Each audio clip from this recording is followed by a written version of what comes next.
Make Yourselves Gods: Mormonism and the Unfinished Business of American Secularism. A book review by Michael Hubbard McKay. Borrowing its title from Joseph Smith's far-reaching Nauvoo theology, Make Yourselves Gods is somehow even more provocative than its title.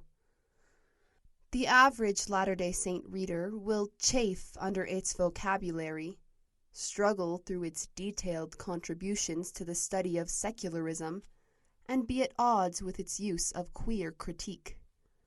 Furthermore, to the average reader's disdain, this book will be chewed and discussed for a generation to come. It is not likely to be forgotten. A brilliant literature professor and scholar of 19th century secularism and queer theory, Peter Coviello published Make Yourselves Gods with the University of Chicago Press in a series disconnected from Mormon studies, and is determined to be a provocative and interdisciplinary scholar. He frames his approach as an outsider interested in using the biopolitics within 19th century Mormonism as an ideal lens to view and articulate the complicated, debated, but essential idea of secularism. His book is framed within post-secular scholarship and offers a wholly important framework for queer theory that builds a structure complementing the work of Eve Sedgwick. But ultimately, this is a book about secularism. He contends that the current literature liberalizes 19th century Mormonism, secularizing it, whereas his examination of Latter-day Saint biopolitics places polygamy as the center of the Church's theology, in which the divinization of human flesh demands that the body is the object of enquiry. Though he orients himself by juxtaposing against Jan Shipp's methodological approach in her 1985 classic, Mormonism, his voice is unlike any other from within Mormon studies, save Jared Hickman, challenging the positions of Paul Reeve, Samuel Brown, and, shockingly, even Richard Bushman. Coviello is a brilliant writer, and he is very clear about what he is arguing and about what he wants to accomplish in his book. He makes 3 arguments that run throughout all 6 chapters that I will list here and discuss further below. 1. Using queer theory to shape his argument, he contends that a history of the 19th century Latter-day Saint body is a perfect example to demonstrate the contours of secularism. 2. 19th century Mormonism's march toward the end of polygamy is a history of liberalization and secularization, while the current historical literature in Mormon studies feeds into a similar kind of secularization of Mormonism. 3. This argument also enables a helpful and important vocabulary for articulating secularism.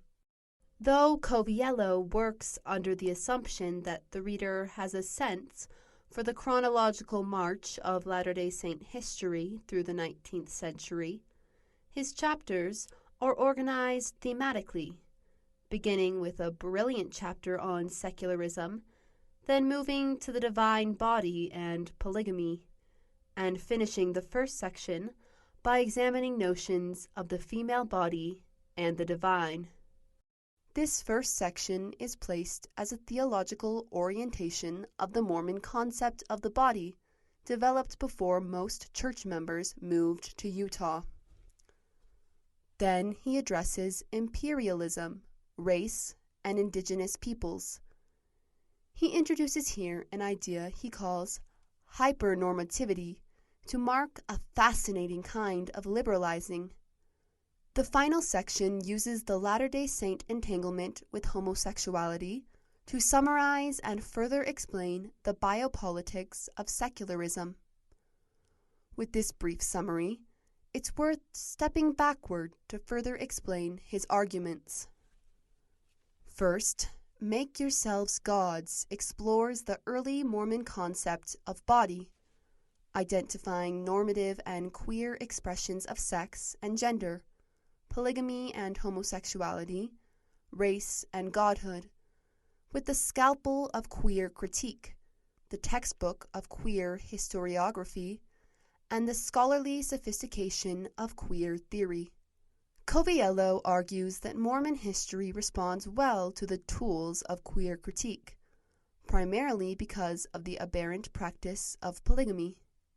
19th century normative intimacy opposes the sexual implications of polygamy, which are undeniably and deeply important to Mormonism, since polygamy was not just liturgical or occasional, but was essential to 19th century Mormon theology, social engagement, community, identity, and sexual practice. Theologically, polygamy was an embodied daily reality of the expression of exaltation, or divinization. In fact, Coviello reads Joseph Smith as teaching that Latter-day Saints were living in divine bodies, not yet enlarged. But, as an expression of that reality, polygamy enabled them and the patriarchs to be gods.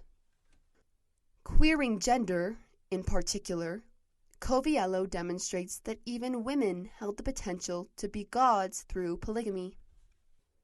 It is not that Coviello is simply creating a theological outline of states of the Mormon body, but that the carnal body in polygamy and in pleasure is at the heart of the human drama. Furthermore, the same sensorial life continues on into the divine male and female body in the next life. Both blasphemously divine and humanly deviant, the Latter-day Saints are ripe for the picking of the queer theorist. They struggled for whiteness. They were the opposite of right religion.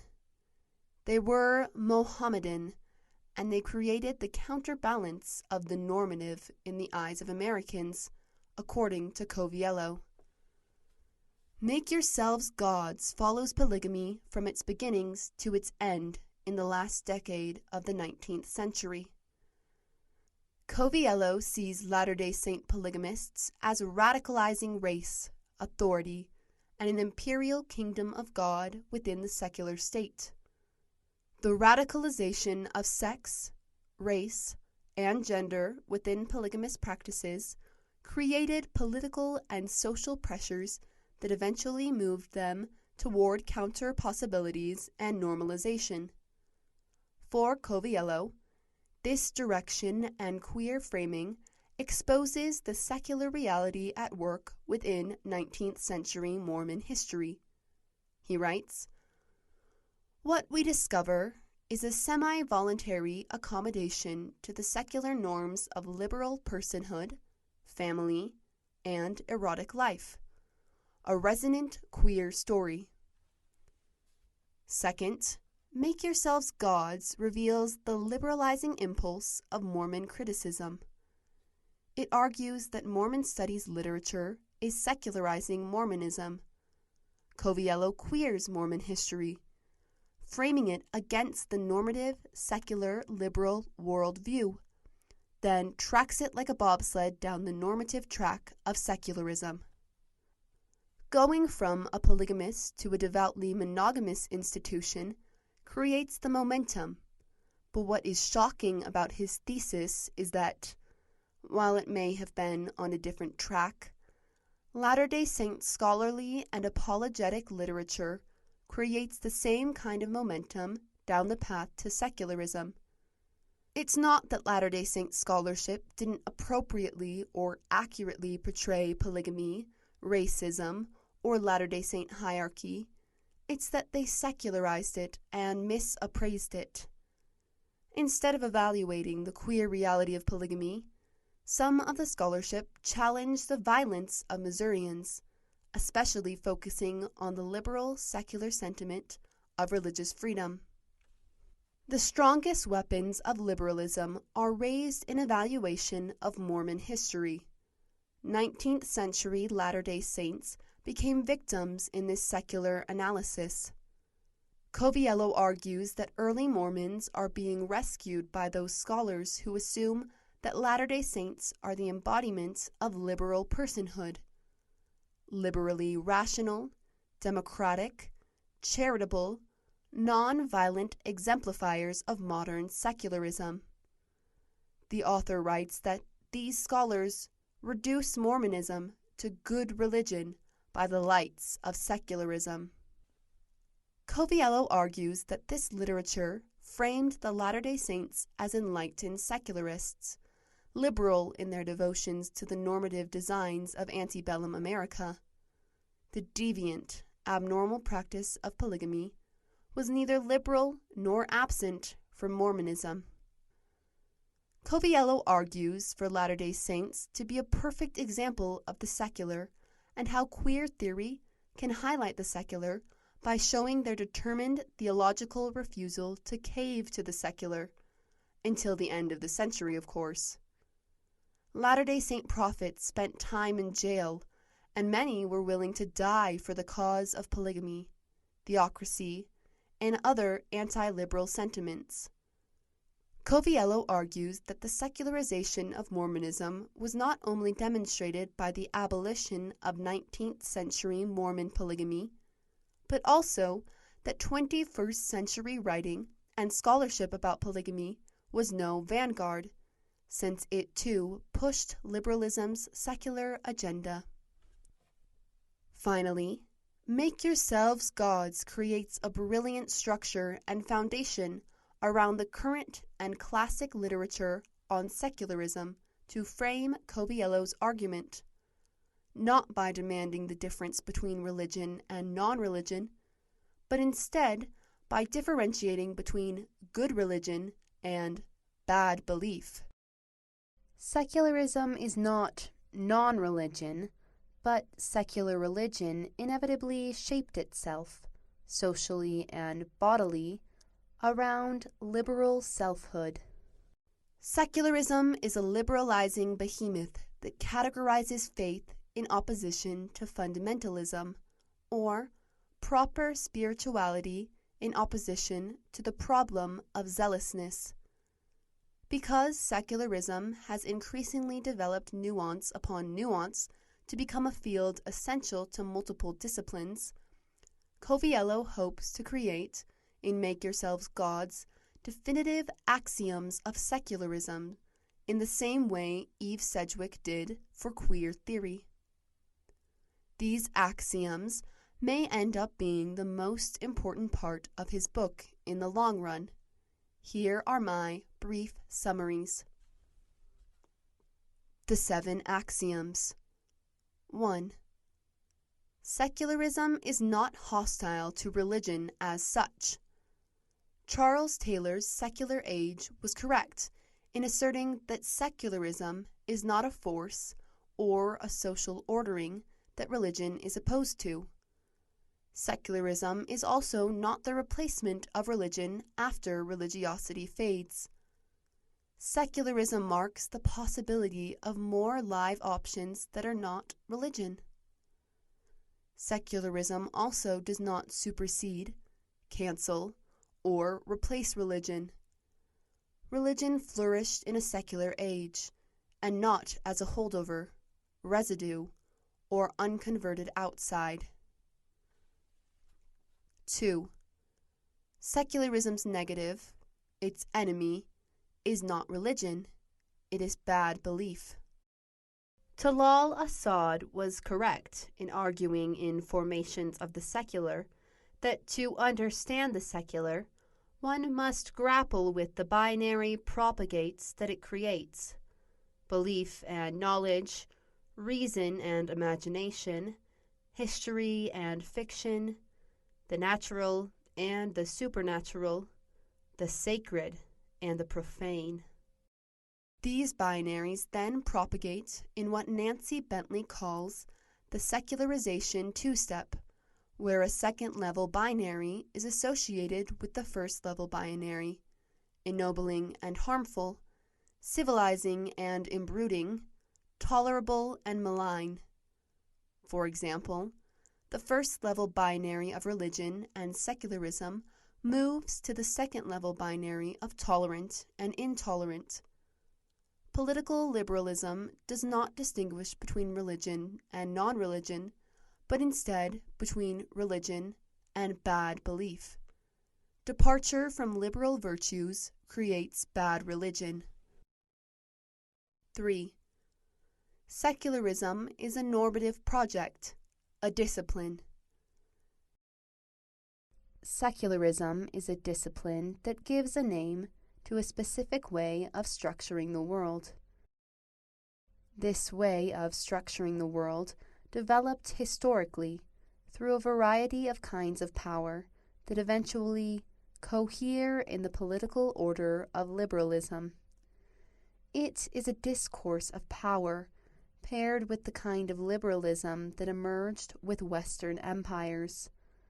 This axiom is developed around the work of John Modern in Secularism in Antebellum America, which charts the emergence of spirituality across 19th century America. His work attunes us to secularism, not as object, but condition, not as enforceable proposition, but as something instead networked, animated by a self-replicating systematicity. It is a normative condition. 4. Secularism has a body. Though secularism is a normative project, it still comes in multiple historical forms, different normative models, and varying political realities. With the innumerable possibilities of secular encounter, gender is the creator of the secular, but it is also very clearly created by the secular, for example. It is both generator and generated. Coviello provocatively explains, the discourse of secularism conjugates what flesh it encounters. Secularism, in Foucauldian fashion, invents the objects through and upon which they act. 5. Secularism is a biopolitics. Imagining the embodiment of secularism is to understand secularism. The biopolitical is a kind of power invested into disciplining the body, fostering specific kinds of life and mass social phenomena. In this sense, secularism conjugates the flesh it encounters and becomes something through which secularism is acted out. All the while, the flesh is also being acted upon or shaped because of the performance. The disciplines of secularism are then aimed at things like the racialization of religion or the sexual normalization of a larger economy of life.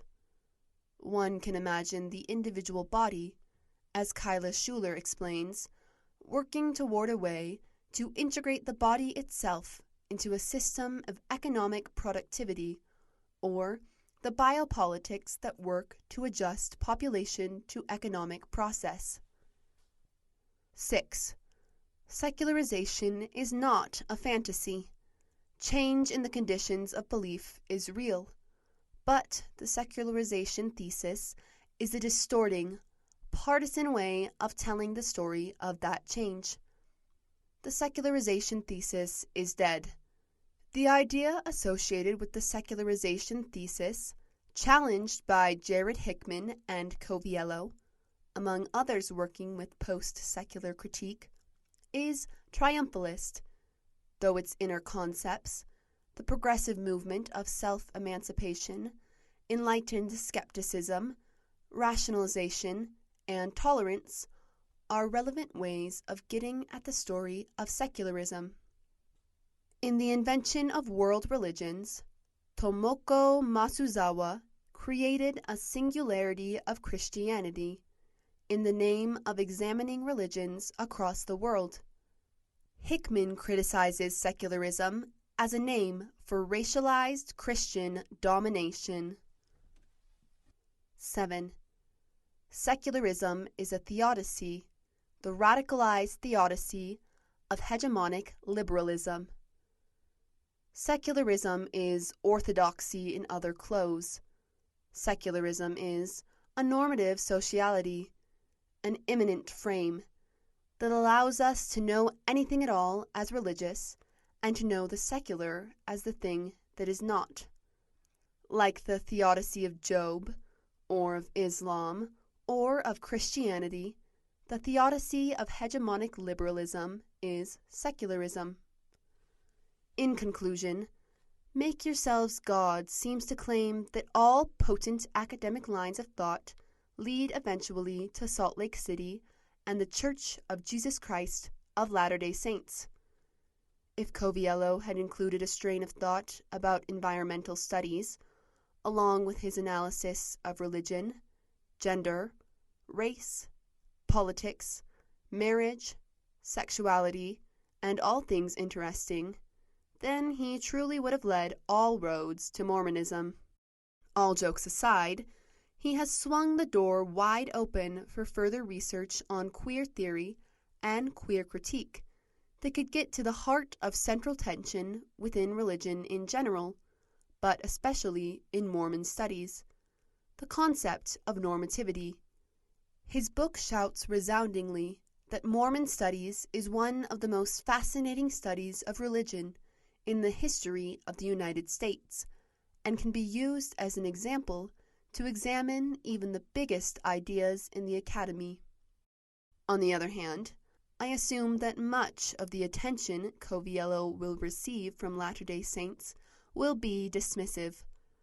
As you can already tell from this review, it is heavy laden with a steep vocabulary curve. His insistence that early Latter-day Saints were queer is likely to be misunderstood, and his direct critique of the current leadership will cause Latter-day Saints to react aggressively or dismissively.